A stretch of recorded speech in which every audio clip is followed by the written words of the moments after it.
बच्चा इसको कहाँ ले जा रहे हो? बच्चा इसका टाइम पूरा तब होगा जब मैं कहूँगा।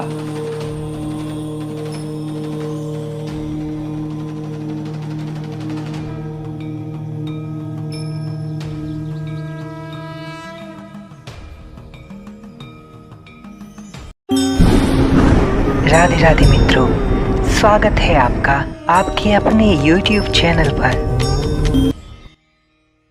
19 जून 1990 को ब्रह्म ऋषि श्री देवराह बाबा ने योगिनी एकादशी की तिथि को महासमाधि ली थी।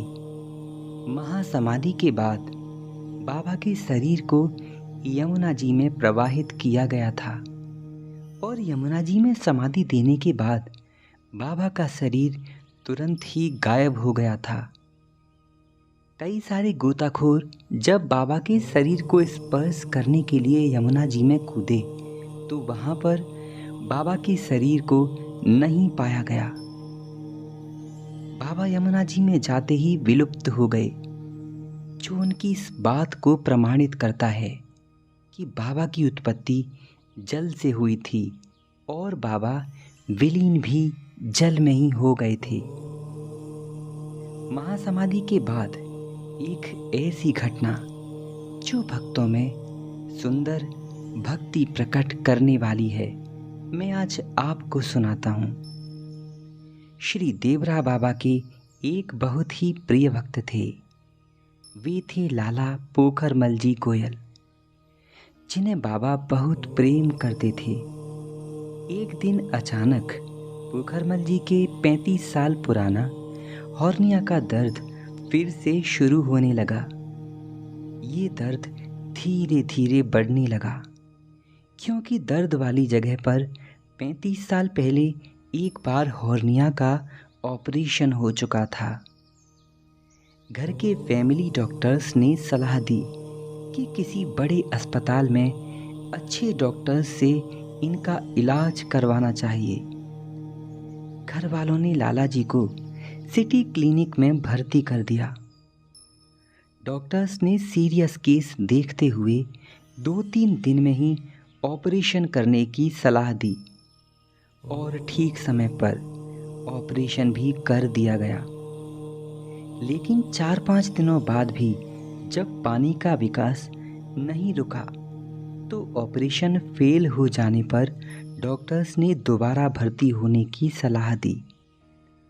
ट्रीटमेंट शुरू किया गया, पर अभी भी दर्द इतनी तेज होता था कि लाला जी दर्द में बुरी तरह तड़पते थे।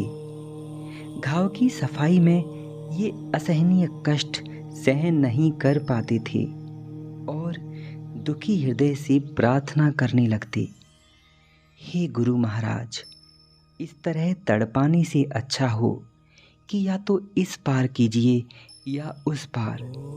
अब ये दर्द मुझसे सहन नहीं हो पाता बाबा, मेरी रक्षा करिए। भक्त दुखी होकर भगवान को बुलाए और भगवान न आए, ऐसा हो नहीं सकता। बाबा से ऐसी करुण भरी प्रार्थना करके पोखरमल जी दवाई लेकर सो गए। सुबह 3:30 बजे उनको एक सपना आया। उन्होंने देखा कि 4 यमदूत, जो बहुत लंबे तंगड़े भयानक रंग वाले हैं, जो बहुत काले कलूटे हैं, लाला जी को उठा करके आकाश में ले जाने लगे। ऊपर सुनसान जगह जब लाला जी उन यमदूतों के साथ जा रहे थे तो बहुत डरने लगे, लेकिन रास्ते में ही उन्हें मृगचर्म पहने हुए श्री देवराह बाबा के दर्शन हुए। बाबा ने यमदूतों से पूछा, बच्चा इसको कहाँ ले जा रहे हो? इस पर यमदूतों ने कहा, बाबा, इनका समय पूरा हो गया है। बाबा ने कहा, बच्चा इसका टाइम पूरा तब होगा जब मैं कहूँगा। इनसे अभी बहुत काम लेना है बच्चा।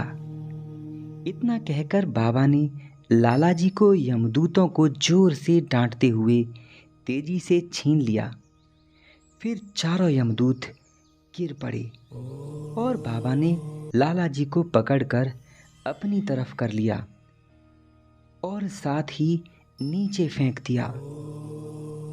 नीचे गिरकर लाला जी को पलंग पर बहुत तेज झटका लगा। उन्होंने जोर से चीख मारी। उन्होंने देखा कि वे उसी पलंग पर बहुत तेज गिर गए हैं। परिवार के लोग पास ही सो रहे थे। अचानक सब लोग जाग गए। उन्होंने लाला जी से पूछा, क्या हुआ? लाला जी ने सारी घटना सभी लोगों को बता दी। जल्दी ही वहाँ डॉक्टर्स भी आ गए। उन्होंने रोज की तरह जब लाला जी की पट्टी खोली तो देखकर सन्न रह गए, क्योंकि लाला जी का घाव बिल्कुल सूख गया था। इतने दिनों से जहाँ लगातार पानी निकलता था, वहाँ सिर्फ 3 घंटे में ही घाव सूख गया। इस दैवीय चमत्कार को देखकर अस्पताल के सारे डॉक्टर हतप्रभ रह गए और उन्होंने इसको बहुत बड़ा चमत्कार माना। लाला जी ने सारी घटना सबको कह सुनाई। परिवार वालों के साथ डॉक्टर्स को भी श्री देवरा बाबा में श्रद्धा और विश्वास जाग गया। बात किसी चमत्कार की नहीं है, बात है शरणागति की। भगवान की कृपा उसी को प्राप्त होती है जो उनकी शरणागति प्राप्त करता है। इसीलिए आप सबसे मेरी एक प्रार्थना है, आप जैसे भी हैं, जहाँ भी हैं, अपना टाइम वेस्ट मत करिए प्लीज़। आप जो भी कर रहे हैं, जो भी धन इकट्ठा कर रहे हैं, इकट्ठा करना बुरी बात नहीं, परंतु इसका सदुपयोग करिए। अपने साथ साथ दूसरों की भी हेल्प करिए जिन्हें आवश्यकता है, और भगवान की भक्ति के साथ अपने सभी कर्मों को जोड़िए, क्योंकि आपके करोड़ों रुपए खर्च करने के बाद भी 1 सेकंड वापस नहीं मिलेगी। लेकिन अगर परमात्मा चाहें तो वे आपकी मृत्यु को भी टाल सकते हैं, लाला पोखरमल जी की तरह। अगली बार अगली वीडियो में फिर मुलाकात होगी। अगर अच्छा लगा हो तो वीडियो को लाइक करना और शेयर करना, ताकि ये औरों के काम आ जाए। जय श्री राधे।